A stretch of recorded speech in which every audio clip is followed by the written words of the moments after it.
hoje o tema do nosso encontro é o encantar a política. Mais do que nunca, esse tema é urgente, é indispensável na conjuntura brasileira, e temos, então, esse projeto de encantar a política, que, a partir dessa ação nossa enquanto igreja, a gente quer, então, contagiar o povo brasileiro para, de fato, inspirado nos princípios, na dimensão social da nossa fé, a gente poder transformar a nossa realidade. Eu queria que você retomasse um pouco os princípios, né,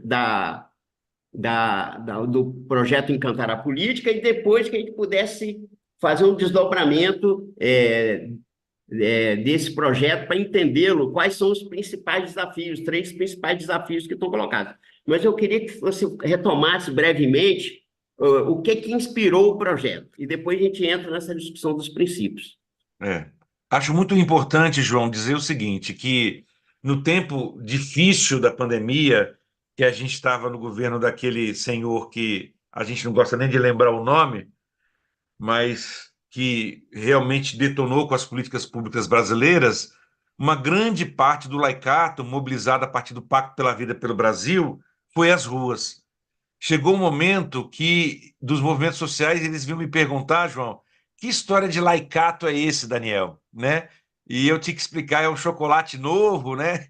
Falei, não, é o protagonismo dos batizados e das batizadas que estão sendo acionados, porque a CNBB tinha assinado o Pacto pela Vida com a OAB, com a SBPC, com a Comissão Arnes e várias outras entidades nacionais, mas nós criamos, numa parceria da CBJP com o CNLB, ou seja, Conselho Nacional do Laicato do Brasil, um grupo de trabalho, né, do Pacto pela Vida pelo Brasil, um GT.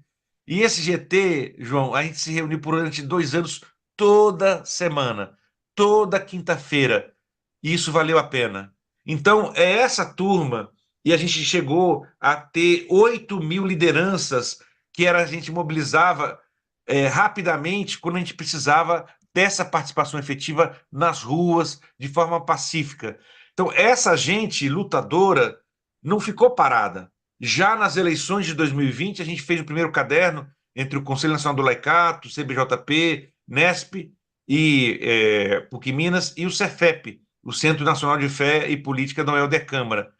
Só que nós não tivemos nem grana para poder imprimir. A gente colocou na internet e foi uma surpresa para nós, com mais de 600.000 downloads, ou seja, o pessoal baixou para poder utilizar, mostrando para a gente que tinha espaço para uma atividade como essa. E aí, tudo isso depois juntou mais gente ainda, e a gente teve esse caderno aqui, que a gente tem, né, a imagem, essa imagem é a mesma da nossa logomarca do Pacto pela Vida, nossos irmãos lá do Ateliê 15, lá da Bahia, que conceberam, então, e a gente cuidou disso, né? Colocando no centro a palavra democracia e inspirado, João, acho que isso aqui é muito importante, na Fratelli Tutti. Então, o Papa Francisco tinha lançado, 3 de outubro de 2020, a Fratelli Tutti, e o 5º capítulo era sobre a política melhor. E a gente foi, então, nesse espírito, né? Essa percepção que nos levou a construir um caderno, e aqui eu quero fazer um reconhecimento, né? O nosso escritor, assim, maior, foi o nosso querido companheiro Pedro Ribeiro, né? Lá na altura já dos quase 80 anos daquele período, e que ele foi traduzindo. Então, foi a primeira tradução da Fratelli Tutti para uma linguagem popular. E nós, e o Pedro, quando a gente fez a discussão coletiva para a escrita desse conteúdo, quem que a gente pensou? Numa pessoa, numa catequista das nossas comunidades. Porque o que a gente percebe? Que na igreja tem muita gente que nesse período que passou ficou desligada desse compromisso maior. Tinha uma participação efetiva, mas votava por obrigação. E a gente tinha a política toda criminalizada pela grande mídia, justamente para afastar as pessoas do povo dessa possibilidade. Então a gente precisava justamente de algo que fosse atraente. E como que pegou bem, João, a ideia do encantamento, né? Porque a gente não esvazia toda a leitura crítica que a gente tem também com a prática política que realmente causa muito dano à democracia brasileira. Mas estava em risco com tudo que aconteceu nesse período passado, desde o golpe em 2016 contra a presidenta Dilma, a própria ordem democrática do Brasil. E a gente falou, não, nós temos que retomar o trabalho de base.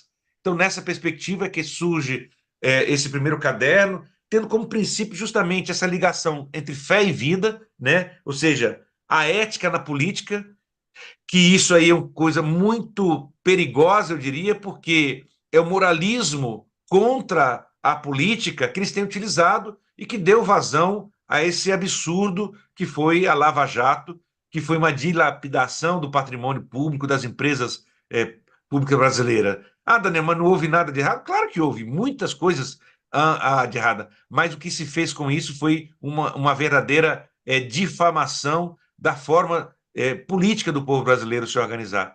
E não esquecendo, João, acho que uma outra coisa que para mim foi sempre uma unidade da nossa concepção do cantar a política, que nós temos que incluir, e isso o Alberto Quironi acho que perguntou, né? Como que isso, né, Daniel, como encantar a política ajuda a enfrentar a emergência climática? Justamente, Alberto Quironi, aqui a gente não deixou de fora, né? Ou seja, esse compromisso com a casa comum estava desde o princípio colocada para nós, e isso forma uma unidade. As emergências que a gente está sofrendo são socioambientais. Não tem, como diz o Papa Francisco, já que a gente está na semana lá da Si, uma crise política separada da crise ambiental, uma crise econômica separada da crise ambiental. É uma crise só, aonde nós temos uma cultura do descarte. Isso estava lá na alegria do Evangelho. E por isso, então, a gente depois descia, no 5º capítulo, a critérios bem práticos, porque hoje, com todo esse avanço da internet, das redes sociais, nós tivemos, só para dar um exemplo, João, um deputado federal aqui do Distrito Federal que fez a campanha toda pelas redes. Ele estava nos Estados Unidos e ganhou para deputado federal fazendo só investimento nas redes sociais. Então, é disso que se trata hoje. A gente tem uma subrepresentação da classe trabalhadora.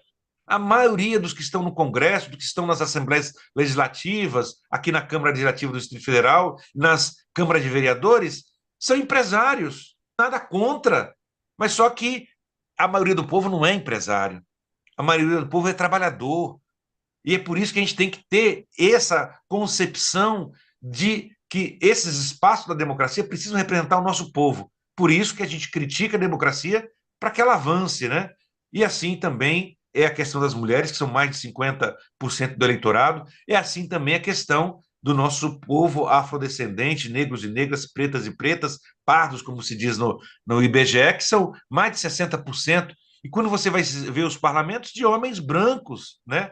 Nada contra, eu também venho dessa sequência, apesar de ter sangue africano nas minhas veias, mas a política tem sido dominada por esse setor e que não leva muitas das questões, né? Então, por isso que o Encantar a Política, então, de uma forma abrangente, eu diria, inspirado na Fratelli Tutti, somos todos irmãos e irmãs, e ao mesmo tempo integrando a questão da ecologia integral, conseguiu conquistar mentes e coração. Porque não foi só um caderno, João, foi também um processo de formação. Até hoje, eu andando por aí, nas mais de 100 escolas de fé e política que se organizam, se articulam pelo Cefep, eu vejo as pessoas utilizarem, porque não é um caderno datado isso aqui, é um material para uso permanente, né? E por isso que a gente falou, não, nós temos que tornar o projeto Encantar a Política um projeto permanente para dar sequência a esse trabalho de base, essa formação, né, da consciência política do eleitorado brasileiro, né?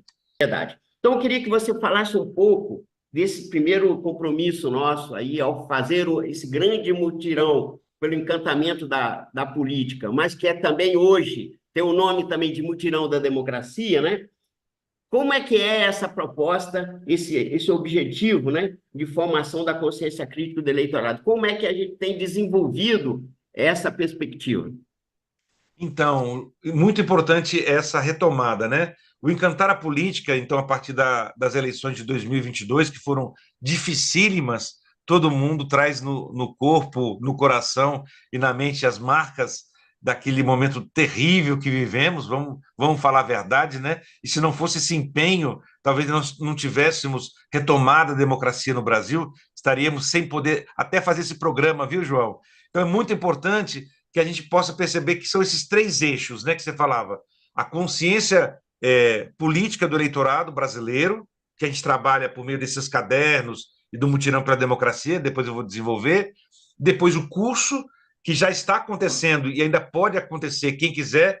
Aí depois eu vou colocando aí no chat, no bate-papo, os links para que as pessoas possam acessar uma coisa e outra. E, finalmente, a possibilidade de apoio efetivo às candidaturas, né? Como diz o nosso querido Frei José Fernandes, é sair de cima do muro, ou seja, é efetivamente assumir um posicionamento. Então, desses três eixos do Encantar a Política, é muito importante dizer o seguinte: a primeira parte é essa, né? O nosso caderno, esse que a gente utilizou principalmente a partir de 2022, cresceu, João, virou essa revista aqui enorme. Então, isso é importante que a gente possa estar com muita clareza. O nosso caderno de formação política hoje é a edição número 8 da revista Casa Comum. Como assim, Daniel? É que, como o projeto Encantar a Política, João, ele é um projeto que vem permanente. Durante as discussões do ano passado, a gente fez uma aliança com a revista Casa Comum. E é muito importante que a gente possa apresentar minimamente. A revista Casa Comum, ela é quem banca os jornalistas, a equipe. Para muitos de nós que conhecemos o Jornal Mundo Jovem, é a ressurreição do Jornal Mundo Jovem. Só que o Jornal Mundo Jovem tinha 9 edições por ano, vocês lembram, cobria todo o período escolar, salvo engano, de março a novembro, e essa aqui são 4 edições por ano, uma a cada trimestre, né? E a gente, então, fez essa aliança com a revista Casa Comum, e a Paulus é quem imprime para nós. Então, já de saída, quem quiser receber essa revista ou pegar, vai na livraria Paulus. Lá tem disponível para você pegar uma, duas, três, ou até uma quantidade que você possa utilizar. Quero aqui destacar que o nosso querido padre Ferraro, Benedito Ferraro, lembra dele, João? Quantas vezes esteve conosco também aí no Espírito Santo, lá de Campinas? Ele foi lá, combinou e pegou 540 revistas na Paulus de Campinas. Então, a Paulus é a nossa rede de distribuição. Mas quem se cadastrar no link que eu vou colocar aí no bate-papo, pode receber no seu endereço. Paga quanto, Daniel? Paga o compromisso do trabalho de base. Porque quando a gente abre a revista, João, dentro dela tem um encarte, ou seja, a revista tem esse caráter pedagógico para a gente poder fazer 3 reuniões. Aqui o método Ver, Julgar, Agir foi transformado em... Aqui está o encarte dele, ele está como nessa edição que é rosa aqui, né? Verde, ele está com um encarte rosa. Ele tem propostas para 3 encontros: conhecer, refletir e agir. É uma adaptação para uma linguagem mais fura-bolha, vamos dizer assim, do nosso método Vejo Garagi. E a revista é maravilhosa, em papel fotográfico, e é multiplataforma. Muitas dessas entrevistas aqui estão em podcasts. Você pode trabalhar com um grupo com as fotos lindíssimas que tem no final. Nessa edição aqui se destaca a organização dos garis no Rio de Janeiro. Ou seja, é nisso que nós temos que apostar, na organização do nosso povo. E para que a gente possa utilizar de forma muito potencial essa revista Casa Comum, número 8, João, a gente então fez a ideia que foi maravilhosa, do Mutirão pela Democracia. O Cefras, então, que é a entidade que ancora esse serviço de solidariedade da família franciscana, juntamente conosco, do Encantar a Política, já temos 519 pessoas que estão fazendo as primeiras 5 turmas. E hoje conclui, eu já fui ver antes de iniciar o programa, nós já temos mais de 150 pessoas para as turmas 6, 7, 8, 9 e 10. Como assim, Daniel? São turmas que acontecem durante a semana. Segunda tem uma turma de 100 pessoas, na terça outra turma, na quarta, na quinta e na sexta. Com quantos encontros? Com 7 encontros, João. Para quê? Para que as pessoas possam... É formação de formadores, é formação de multiplicadores. Paga quanto para fazer o curso, Daniel? De novo, paga a mobilização de 12 lideranças para que possam depois reunir com 12 pessoas e fazer os 3 encontros propostos aqui pela revista Casa Comum. Vê se vocês Ótimo. entenderam. Cada um É, que se inscrever multiplica por 12 lideranças. E cada liderança multiplica por 12 pessoas. No mínimo, pode ser por mais. Como? De preferência presencial, mas se não der, também pode ser virtual. A gente aprendeu muito a utilizar essas plataformas, né? Mas o que é importante? A reflexão acontecer. Isso é o isso mais aí. importante, né? E a Daniel, partir daí, então, a gente vai. Eu vou colocar aqui. Isso tudo está dentro do primeiro eixo, viu? Esse mutirão todo. Os encontros dessas turmas vão começar no dia 10 de junho e vão terminar lá no dia 26 de julho, porque é tudo bíblico, João. 12 multiplicadores, 7 semanas. A gente acha que essas 7 semanas é o tempo suficiente. Da turma anterior, de 1 a 5, nós estamos chegando já, agora na próxima semana, a sexta roda de conversa. E depois, na sétima, eles vão planejar a multiplicação justamente para que a gente possa chegar com mais ou menos 150 mil pessoas encantadas com a política, fazendo política com P maiúsculo, como a gente diz na nossa tradução popular, assumindo a sua responsabilidade pública de fazer com que a gente tenha a disputa de projetos sendo feita de verdade e não trabalhando com fundamentalismos. E a gente discutiu de tudo nesse mutirão, João. Justamente os ótimo. temas que estão aqui Daniel, colocados para a gente poder multiplicar. Esse é só o primeiro eixo, João. é isso aí. Muito bem. Eu quero dizer exatamente, quero dar meu testemunho aqui de que eu estou participando da turma um, né, da Pronto. segunda-feira, e que está sendo uma experiência muito interessante, né? Nós trabalhamos todas as noites com 60, às vezes até 70 pessoas, e temos a oportunidade, inclusive, de fazer alguns trabalhos de grupo, né, virtuais. Está sendo uma experiência fantástica, e quem realmente não se inscreveu e que tenha um tempinho, né, que possa dar uma prioridade para esse encontro, para esse mutirão da democracia. Muito bem. Eu quero então que você fale agora um pouquinho do segundo eixo, que é também uma experiência extraordinária, que eu sei que começou na eleição anterior, mas que agora está seguindo, que é o curso para planejamento de campanhas eleitorais. Exatamente, João. Na verdade, o seguinte, nesse curso a gente fez em 2022, algumas pessoas inclusive já aproveitaram para fazer a sua preparação para a campanha desse ano, mas qual que foi a nossa surpresa? Que nós conseguimos em 60 horas, em 2 módulos, um pensando quem que a pessoa, esse mandato coletivo representa e quais são o programa, os projetos, que identidade que tem. E no segundo momento, no segundo módulo, as finanças, jurídico, comunicação nas redes sociais, aspectos para a gente combater a corrupção eleitoral, no segundo momento. Então, foi muito interessante, justamente porque 25% daqueles que fizeram o curso, que estavam disputando, então, as eleições para ou deputado estadual, deputada, deputado federal ou senador. No caso de presidente, nenhum participou do curso, não.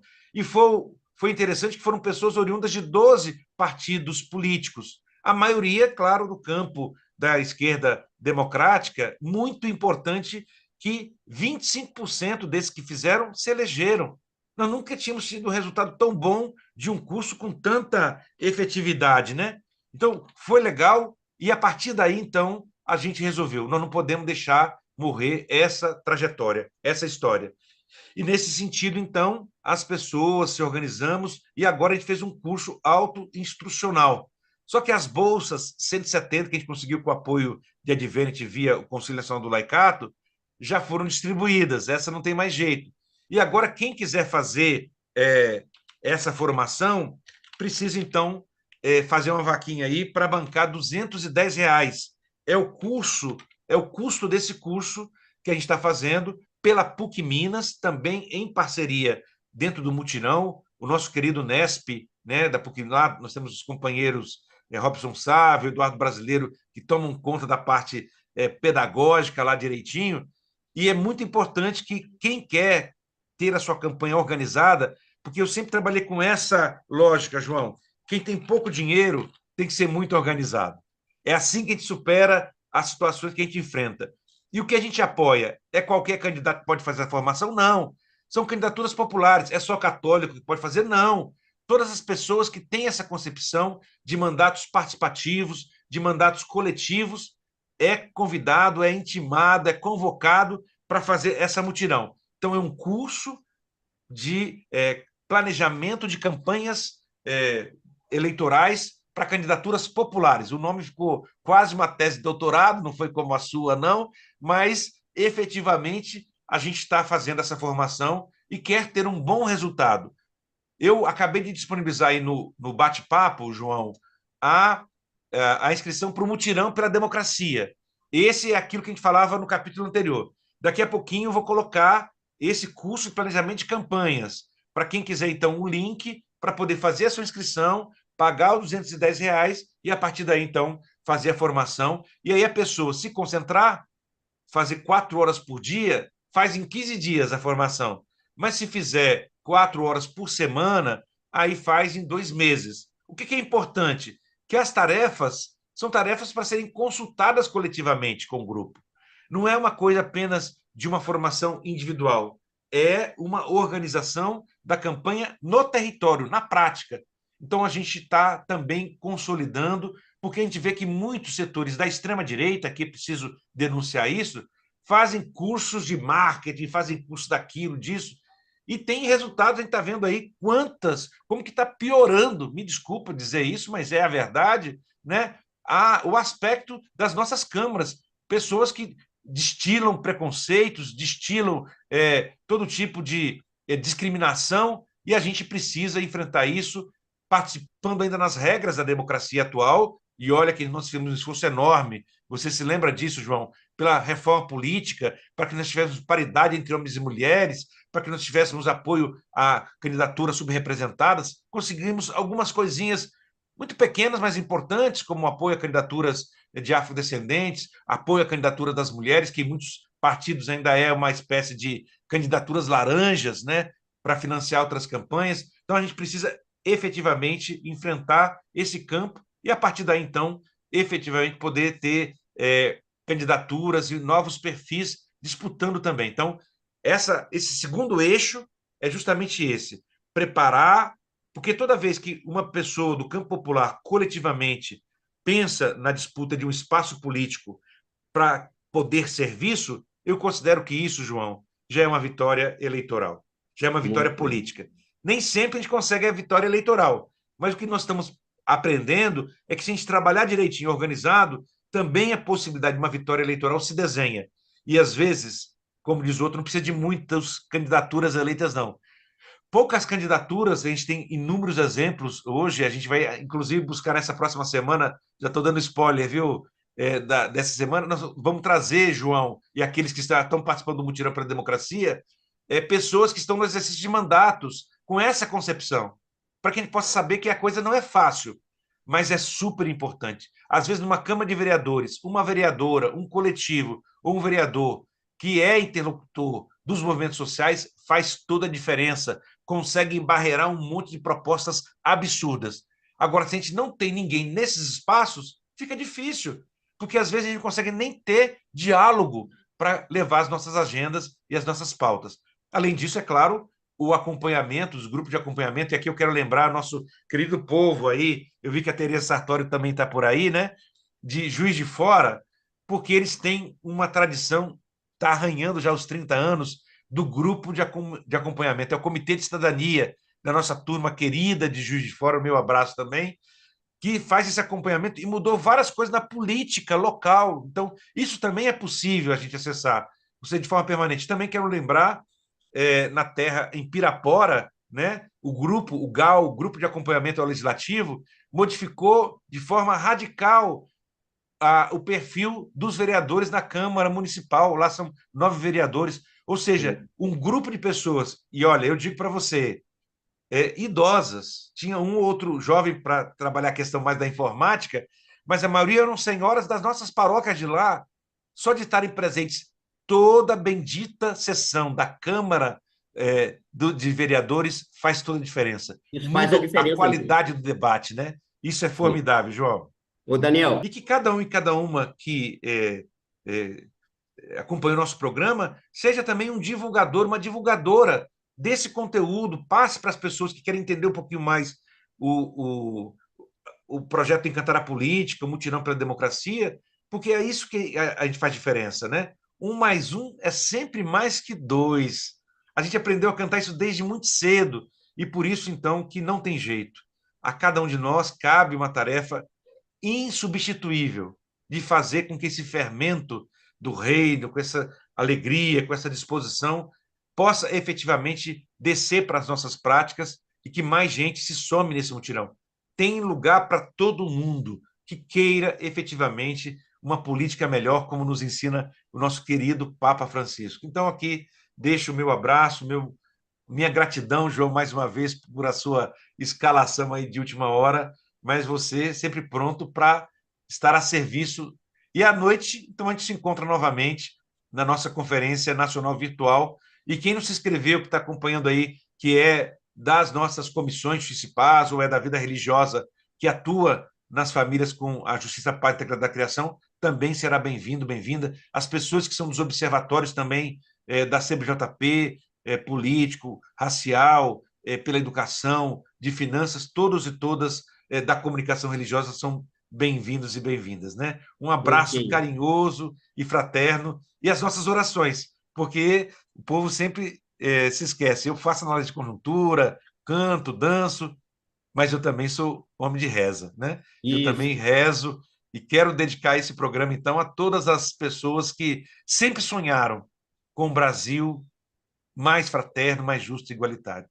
E que a gente isso, possa ser herdeiro dos nossos mártires, viu, João? Eu comecei falando sobre isso aqui, e é por eles e por elas. E para ter realmente um Brasil que seja para todo o nosso povo, é que eu aqui, então, deixo também o meu abraço, a minha reza, a minha oração, para que todos e todas tenhamos vida e vida em abundância, né? Servir com alegria é o lema do meu batismo. Eu quero sempre estar à disposição para a gente poder entusiasmar homens e mulheres de boa vontade, todos aqueles e aquelas que possam estar conosco nessas fileiras, né? Olá, ouvintes. O evangelho de hoje, Marcos, capítulo 11, 27 a 33, revela o quanto Jesus incomodou as autoridades religiosas do seu tempo ao ir na contramão de suas doutrinas e práticas. Os chefes dos sacerdotes, os escribas e os anciãos procuraram Jesus para interrogá-lo, pois estavam incomodados com as desconstruções que Jesus estava promovendo sobre a lei de Deus, sobre a função do templo e da religião judaica. Isto porque pouco antes Jesus havia entrado no templo e derrubado as mesas dos cambistas, mostrando-se indignado com as práticas e ensinamentos proferidos pelas lideranças religiosas ali no templo, conforme Marcos no capítulo 11, de 15 a 19.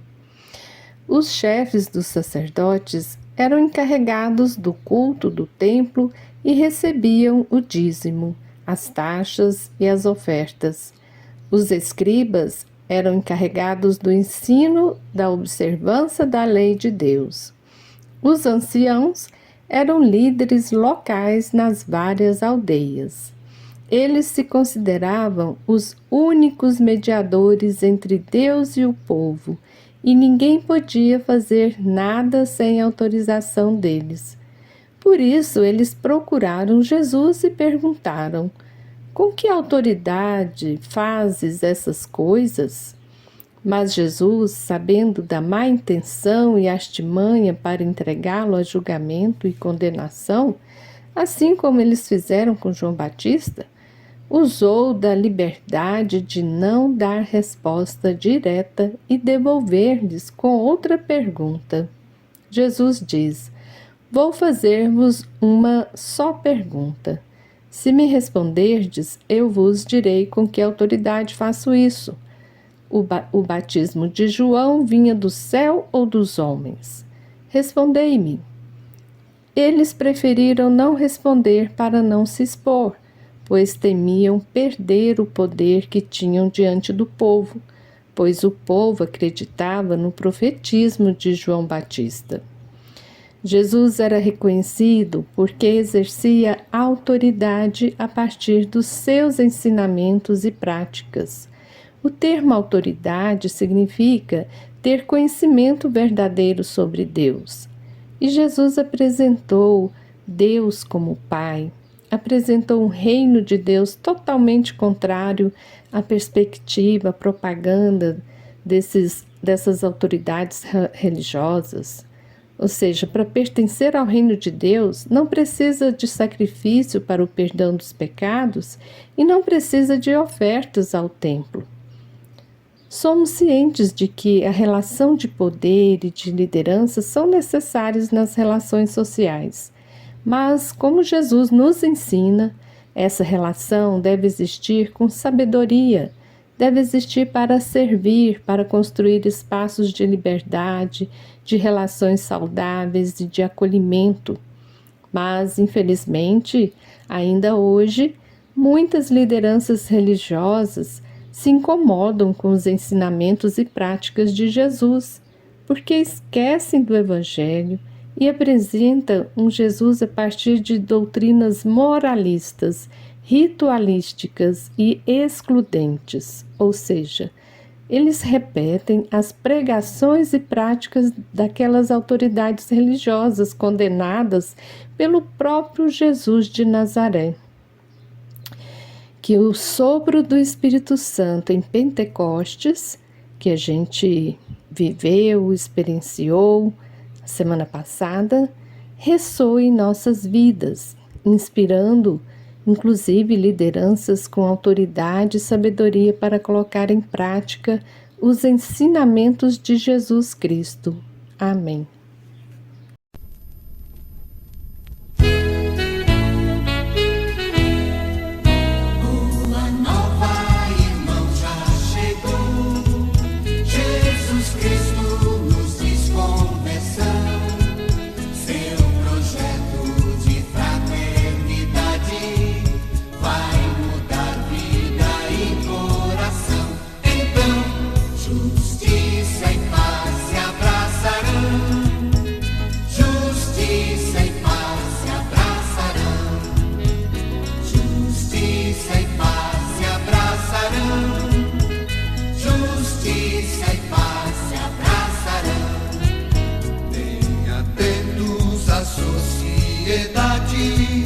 Bem comum, todos dando as mãos, os direitos também os deveres, respeitados por todos serão. Então, justiça e paz se abraçarão, justiça e paz se abraçarão, justiça e paz se abraçarão.